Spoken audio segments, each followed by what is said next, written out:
দেখেন, আপনারা যদি আমাকে কেউ প্রশ্ন করেন, জামশেদ ভাই আপনি শুধু আহলি হাদিস মসজিদে কেন যায় জুমা পড়ান, অথবা শুধু আহলি হাদিস বা সালাফি বা সহিহ আকীদার ওরা দাওয়াত দিলে ওদের এখানে কেন যান, আমি আপনাদেরকে বলে দিতে চাই, আমি ওই প্রত্যেক মসজিদে জুমা পড়াবো।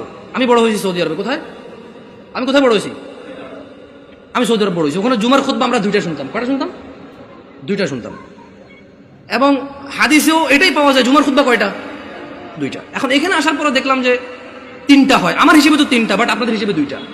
যেমন আপনাদের এখানে ওরা বলছে যে একটা বয়ান, একটা কি, তো আমি বললাম যে বয়ান তো উর্দু ভাষাটার আরবিতে ট্রান্সলেশন করো, অনুবাদ করো। রাগ করি না, দেখেন কথা বুঝার চেষ্টা করেন। আবার বলতেছি, না বুঝলে অসুবিধা নাই, ভুল বুঝিয়েন না। বয়ান হলো উর্দু ভাষা, এটার আরবি কোন তো কি হয়? ধর একজন সৌদি যদি বলি যে বয়ান, বয়ান বুঝবে? এটা কুয়েতি, এটা ইরাকি, এটা ফিলিস্তিনি, এটা সুরি, এটা এটা এটা এটা ইমারাতি, এটা উম্মানি, ওদেরকে যদি বলি যে বয়ান বুঝবে? বলতে হবে কালাম আরবি, কালাম আরবি। ও বলবো যে আরবি কো, আরবি কো। আরবিতে বয়ানের আরবিটা কি? হ্যাঁ, খুতবা। আমিও তো তাই বলি, তিনটা খুতবা দেন। মানে আপনি যদি এখন আমার বুঝান এটা লাউ এটা কদু, জামশেদ ভাই দুইটা দুইটা, আমি বলবো যে না ভাই এটা লাউ এটা কদু জিনিস একটা। আলাদা করে বাংলা আলোচনা করলে সেটা সুন্নাহ বিরোধী হয়ে যাবে, আরেকটা খুতবা হবে, এমনটি আমি মনে করি না।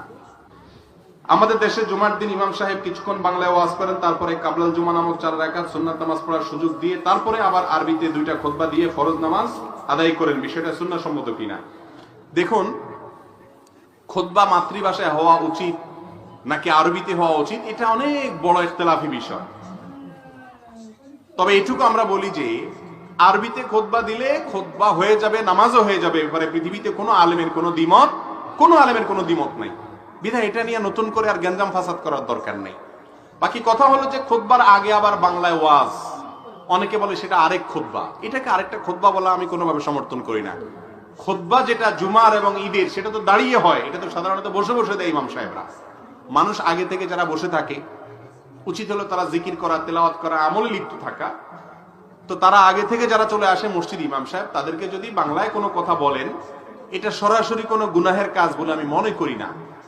যদিও খুতবা যদি আমরা মাতৃভাষা এবং আরবি ভাষা মিশ্রণে দিতে পারি, সেটা অধিকতর উত্তম বলে আমি মনে করি। কিন্তু যেহেতু এটা নিয়ে ওলামা ইকরামের ইখতিলাফ আছে, এদেশে বেশিরভাগ মানুষ হানাফি মাযহাব ফলো করে থাকেন, ইমাম আবু রহমতুল্লাহ মাযহাবের ওলামা ইকরামের একটা সংখ্যাগরিষ্ঠ একটা বড় মত, এবং তাদের মূল মত হলো যে খুতবা আরবি ভাষায় হবে, কোরআনের ভাষা, এটাই খুতবার ভাষা হবে। যাই হোক, এটা নিয়ে অনেক ইখতিলাফ আছে। শুধু এটুকু বলতেছি যে আরবিতে খুতবা হলে পৃথিবীর কোন আলেমের যেহেতু দ্বিমত নাই নামাজ হওয়ার ব্যাপারে, অতএব এটা নিয়ে গঞ্জাম ফাসাদ না করাই উচিত। কিন্তু আলাদা করে বাংলা আলোচনা করলে সেটা সুন্নাহ বিরোধী হয়ে যাবে, আরেকটা খুতবা হবে, এমনটি আমি মনে করি না। আসসালামু আলাইকুম। আজকে যে বিষয়টা নিয়ে আলোচনা করব, বিভিন্ন শায়েখ, বিভিন্ন মুহাদ্দিস, বিভিন্ন আলেম যে গোলাবাজি করে বলে বেড়াচ্ছে যে আমরা জুমার দিনে যে 3 আযান দিই এটা বেদাত। সে বিষয়ে আজকের আমি ক্লিয়ার করব ইনশাআল্লাহ। যদিও আমি করব না, আমার একজন শায়েখ তিনি ক্লিয়ার করবেন, অবশ্যই দেখলে বুঝতে পারবেন। গোলাবাজিটা বেশি দিন চলে না, ঠিক লোকের কাছে পড়ে গেলে গোলাবাজি বন্ধ হয়ে যায়। আসলে কি সত্যি যে 3 বয়ান বেদা, 3 খুতবা বেদা? আমাদের মসজিদে যে প্রথমে ইমাম সাহেব বাংলাতে বক্তব্য রাখে এবং পরে 2 আযানের পরে আবার 2 খুতবা দেয়, কিন্তু বিভিন্ন শায়েখ গোলাবাজি করে তারা বলতে চায় যে ওটাও খুতবার মধ্যে পড়ে। খুতবা মানে বয়ান, বয়ান মানে খুতবা। সে বিষয়ে আজকের ভালো ক্লিয়ার করে নেব ইনশাআল্লাহ। আলহামদুলিল্লাহ ওয়াসসালাতু ওয়াসসালামু আলা রাসূলিল্লাহ, আম্মা বাদ।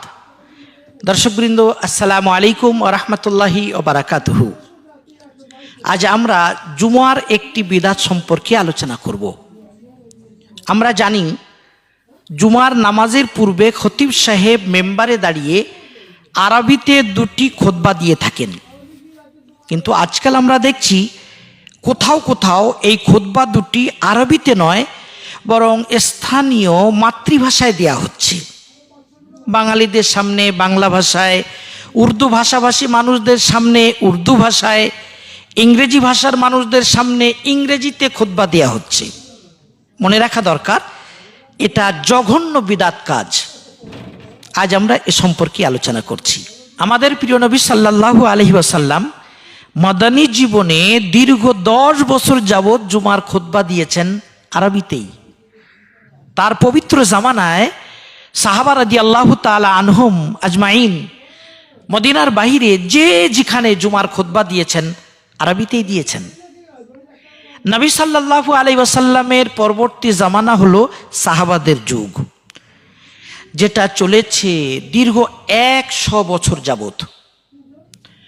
এই 100 বছর যাবৎ সাহাবা রাদিয়াল্লাহু তাআলা আনহুম আরবে আজমে পৃথিবীর সর্বত্র জুমার খুতবা দিয়েছেন অনারবদের সামনেও আরবিতে। তারা কেউ কোনোদিন কোথাও আরবি ছাড়া অন্য কোনো ভাষায় খুতবা দিয়েছেন এর একটাও দৃষ্টান্ত মেলে না। সাহাবা রাদিয়াল্লাহু তাআলা আনহুমের পরবর্তী জামানা হলো তাবেঈনদের স্বর্ণযুগ। এই তাবেঈনদের স্বর্ণযুগে কোনো তাবেঈ অনারবদের মাঝে আরবি ছাড়া অন্য কোনো ভাষায় খুতবা দিয়েছেন এর একটাও দৃষ্টান্ত নেই। অথচ তাবেঈনদের অধিকাংশ হলেন অনারব। তাবেঈনদের পরবর্তী জামানায় 1400 হিজরি পর্যন্ত দীর্ঘ 1400 বছর কোন ইমাম, কোন মুস্তাহিদ, কোন মুফাসসির, কোন মুহাদ্দিস, কোন ইমাম, কোন খতিব আরবি ছাড়া অন্য কোন ভাষায় খুতবা দিয়েছেন এর একটাও দৃষ্টান্ত নেই। কিন্তু হালভিল কিছু কথিত শেখ জুমার খুতবা আরবি ছাড়া অন্য ভাষায় চালু করেছেন। তাই বলছিলাম এটা বিদআত। সুনানে নাসাইর 1578 নম্বর হাদিসে সহিহ সনদে বিশিষ্ট সাহাবী জাবির ইবনে আব্দুল্লাহ রাদিয়াল্লাহু তাআলা আনহুমা থেকে বর্ণিত আছে, নবী সাল্লাল্লাহু আলাইহি ওয়াসাল্লাম বলেছেন, কুল্লু মুহদাসাতিন বিদআহ ওয়া কুল্লু বিদআতিন দালালাহ ওয়া কুল্লু দালালাতিন ফিন্নার। এ ধরনের প্রত্যেকটি নব আবিষ্কৃত জিনিস হচ্ছে বিদআত, আর প্রত্যেকটি বিদআত হচ্ছে গুমরাহি, আর প্রত্যেক গুমরাহির পরিণাম হলো জাহান্নাম। আল্লাহ রাব্বুল আলামিন উম্মতকে হেফাজত করুন। দর্শকবৃন্দ, ভাবলে অবাক হতে হয়, যে সমস্ত শেখরা এ ধরনের বিদআত আবিষ্কার করে চলেছেন তারা বলছেন আমরা সালাফি। সালাফি মানে তারা যারা সালাফে সালেহিনকে ফলো করে চলে।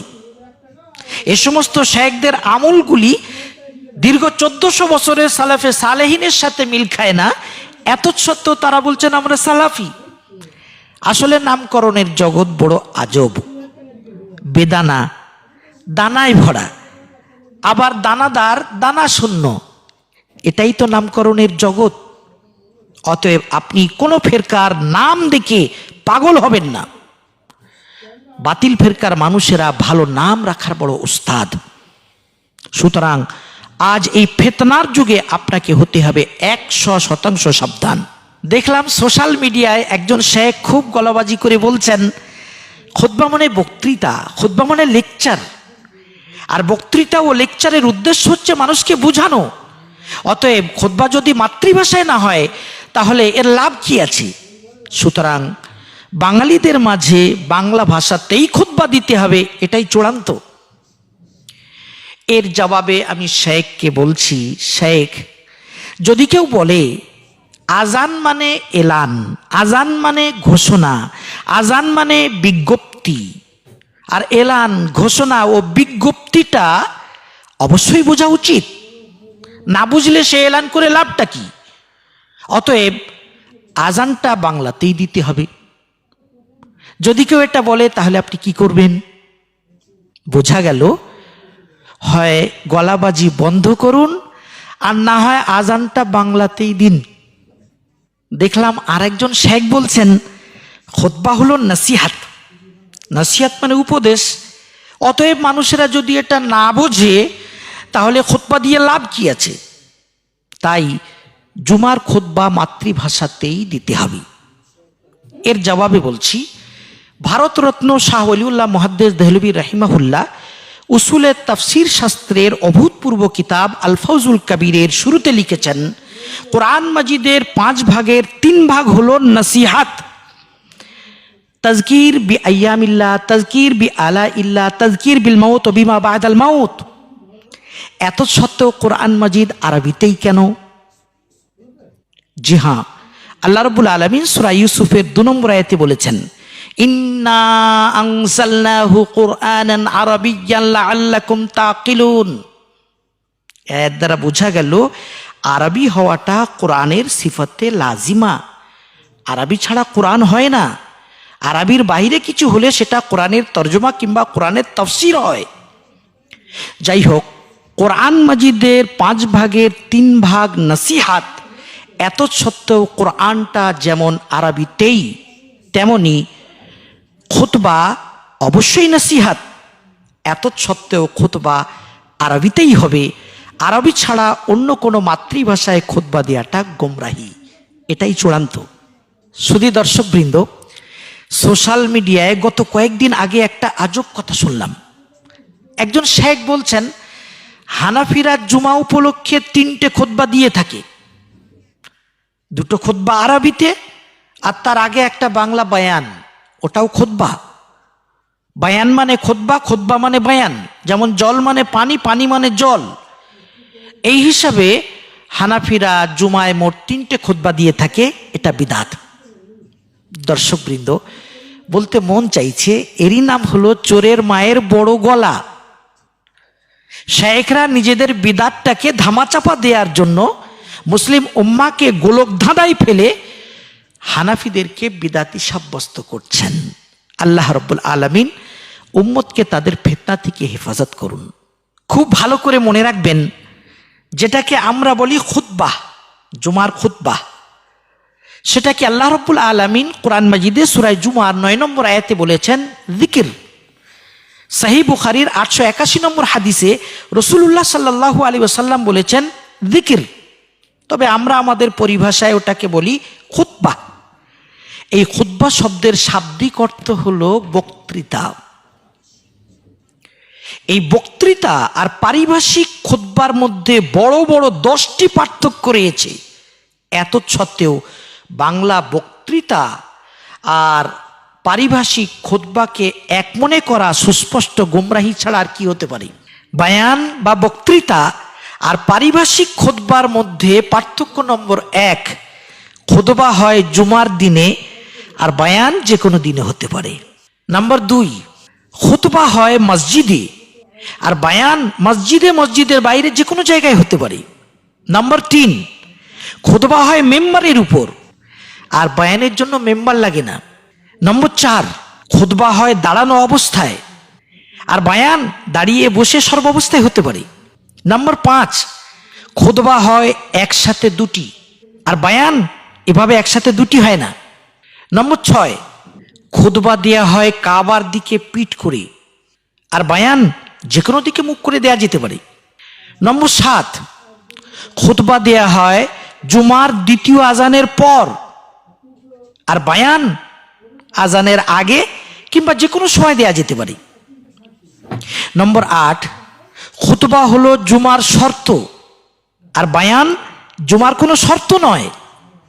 এজন্যই তো বহু হানাফি মসজিদে জুমার দিনে বায়ান হয় না। নম্বর 9, খুতবার মধ্যে আল্লাহর হামদ সানা জরুরি, অথচ বায়ানের মধ্যে আল্লাহ রাব্বুল আলামিনের হামদ সানা জরুরি নয়। নম্বর 10, খুতবা দেয়া হয় উযু অবস্থায় আর বায়ান উযু অবস্থায় বায়ান করা জরুরি নয়। বয়ান, বক্তৃতা আর পারিভাষিক খুতবার মধ্যে এতগুলি পার্থক্য সত্ত্বেও বয়ান আর খুতবাকে এক বলা মস্ত বড় গোমরাহি নয় কি? দর্শকবৃন্দ, এটা আখিরি জামানা, ফিতনার যুগ, অতএব 100% সাবধান হতে হবে।